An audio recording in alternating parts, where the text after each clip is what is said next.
I'm a lot of things to a lot of people, but professionally, I'm a lawyer. I'm still in practice. I'm also an arbitrator. I'm the editor-in-chief of Jaruma magazine. I'm a writer, and I'm also the presenter of Adikwa Zamani. So I'm a lot of things rolled into one. I grew up in Kaduna. I had a very beautiful childhood. Sometimes I wish I could go back. I grew up in Kaduna. I'm from a large family, and my mother is the centerpiece of everything. So I grew up in a house with a lot of people, and I think that helped to shape me in a lot of ways. It also helped us to know the right values and how to relate with people and all that. I was raised by my father. He was a Marxist. He was really radical, when he was young. He was getting, arrested during military rule and all that because he believed that the country could do better. And in that regard, I'm my father's daughter. I cannot see injustice and keep quiet.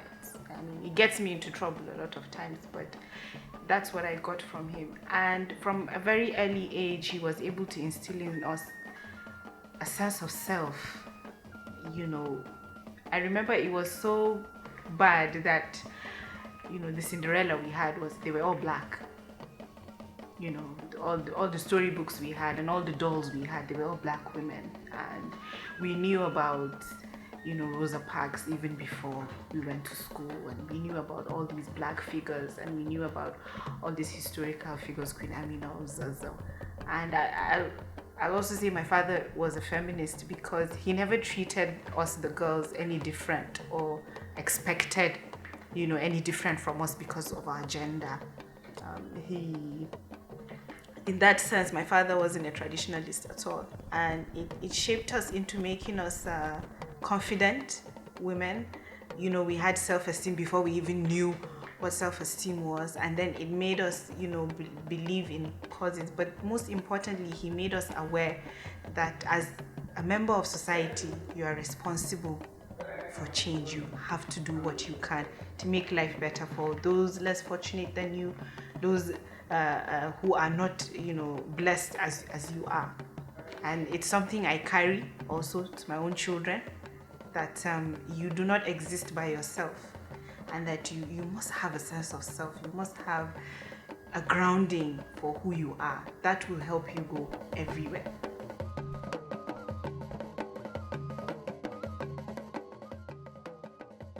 For my immediate family, I don't think they're surprised. I've always been, like I said, I was raised feminist, I was raised Marxist, I've always been someone who questioned. I wasn't a popular kid in high school because I was always the one who, when the teacher is about to leave the class and you're like, excuse me, sir, I have a question. I was that kid. I've always questioned everything because I was raised to question everything. So I don't think my immediate family is quite surprised that I've taken this path. But maybe my extended family will say, oh, maybe it's too much. You need to, because you hear these things like, you're a Fulani girl, you're a Fulani woman, you should find a way to say these things without sounding controversial. There was a time we decided on the Jaruma team to do a conversation. We were just going to have an all-day conversation on menstruation. Menstruation, for God's sake, it's the most natural thing to a woman. But you would be surprised, people feel, how can a Fulani woman talk about menstruation publicly? Or how can women come out and say, well, I have cramps, and I hate the fact that I have cramps. How can women come and say, it stops me from going to work, it stops me from going to school? But then out of that conversation, we were able to find out that a lot of our girls, are staying out of school on days they're on their periods because they cannot afford sanitary pads. And they don't have, enough quality toilet facilities for when they're on their periods. So they just decide to stay home, and they're losing valuable time. Already, we're backward in terms of educating our women, and now we have this problem. So you see, if we had not started that conversation about menstruation, it wouldn't even, get to that level where our girls don't have sanitary pads. People are not comfortable when you point out the truth, and people, they are so used to things being a certain way that when you start to say, well, there's a better way to do this thing, people don't want to hear that. People want to continue on. And if you've decided to be the one to speak out, then obviously you will get attacks, which I don't see them as a challenge, because my mother always tells me, if no one is insulting you, then you're probably not doing it right. So the biggest challenge has been to get people to actually realize that there is something wrong with the way our society functions, that there is something wrong with the way we are living our lives. We need to wake up and see that we're being left behind.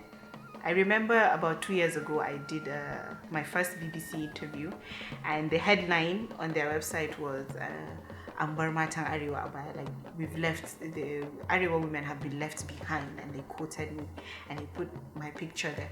And I got so much, hate from men and women saying, how can you speak about Arewa on such a platform like that? How can you say such a thing? But the truth is, our women are left behind. I didn't originally plan to be on this path, but God has put me on that path. Different events in my life have led me, to this path. And I will do the best I can for the Arewa woman. Her life needs to change, from education, from childbirth, to marriage, to all these things that affect women. There's no voice for us. And if I'm able to provide a platform or a voice for my sisters, then so be it. For me, Arewa women, yes, we've come far, but we are not there yet. We have a long way to go. We need to be more open with ourselves. And like when we started Divorce Diaries, one of the major problems we had was people are saying, why would you talk about divorce? For God's sake, Zara, what is wrong with you? But the thing is, about 85% of marriages in northern Nigeria, and this is statistics, it's not Zara that said it, in the first year they crash.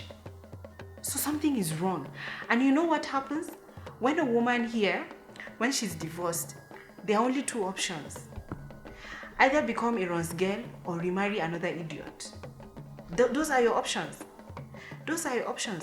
So when people started telling their stories and saying, well, I was able to go back to school after my marriage crashed. I went back to school, and to the glory of God, today maybe I'm a doctor. I have one like that. I'm so proud of her.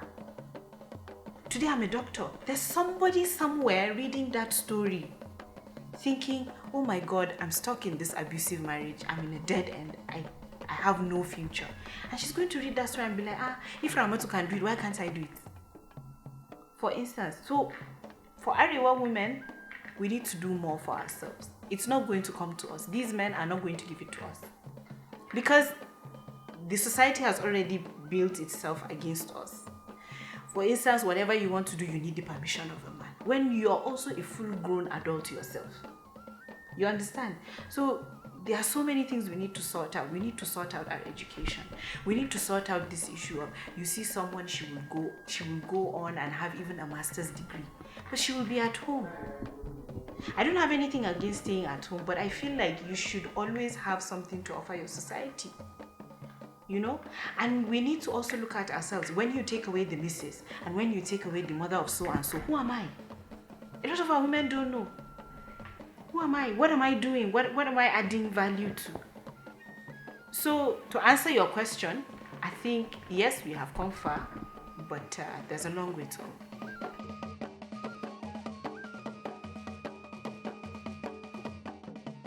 Youth have been part of politics for all the history of this country. But the problem is nowadays is the only thing we have to offer is numbers. You understand? We are so many. Yes, that's it. So we have not reached a level where youths can say, you know what? We are going to put our weight behind so thing, or without us, this thing is not going to fly. And then that's real power. But we haven't reached there, unfortunately. You still have, people who their only job is to malign others. Their only job is to tell lies against others. So that's all we're good for so far. And the older people are not going to take it and give it to us on a platter of gold. It's something we're going to have to fight for. Even though we're making strides such as that bill Who knows, even if it doesn't pass, we can go back, re-strategize. Maybe by that time it will be too late for some of us, but at least, we're making the effort. So youth inclusion, I think, is very important. It's crucial because 60% of Nigeria's population is below the age of 40. Imagine what we can do, those of us that are under 40. Imagine what we can do with the right skills politically. Nobody would be president without us, first of all. There is no policy that will fly, that will leave the president's desk without us. But because we have turned ourselves into drug addicts, we've turned ourselves into liars, we don't add any value. When you are looking at the political value chain, where they remember youth is for thugs and for rally. We only go and fill up their rally and shout and go. So we need a strategy, we need to come together, and then we need to be equipped, we need skills, we need education. So that when you are coming to the table, you are coming with something. You understand? You're not just saying, I want to be, a part of everything, part of policy because I'm under 40. That doesn't guarantee you a ticket. What can you bring to the table? And you can even see it now. There are certain young people who have proven themselves despite, the limitations, but because of maybe a talent that they have or skills that they have been able to earn themselves a seat at the table. So we need to stop all this, okay, when I become governor, I'll appoint you SA, and you become an SA and you're feeling like, oh Lord, that's not youth inclusion. At least let us feel like we're important to the process. Let us feel like we're important to the value chain. Let's feel like we have something to offer. And the only way we can feel like that is to have something to offer. Work hard. There's no easy lunch. There's no free lunch. There's no easy way. And redefine, what you see as success. Success is not money. Success is not how many cars you have, how many Mercedes.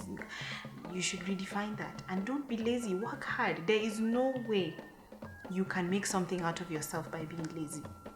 A couple of days ago, I was talking to someone and they were saying, everybody now in the North is a CEO. That's good. Let's congratulate them. And I said, just because you're a CEO, so do you really do the work, or you just want the glory, you just want the fame of being a CEO? My advice would be change your mindset. Learn as much as you can. Work as hard as you need to. Because nobody is going to give you passes just because you're from the North. Already you are at a disadvantage because probably the rest of Nigeria sees you as someone who is not so well educated, or not, we see it all the time. You don't have that capacity. So you have to, work doubly hard to prove yourself. And then when you do the work, your work will speak for itself. You don't need any publicity. When you do good work, your work will speak for itself.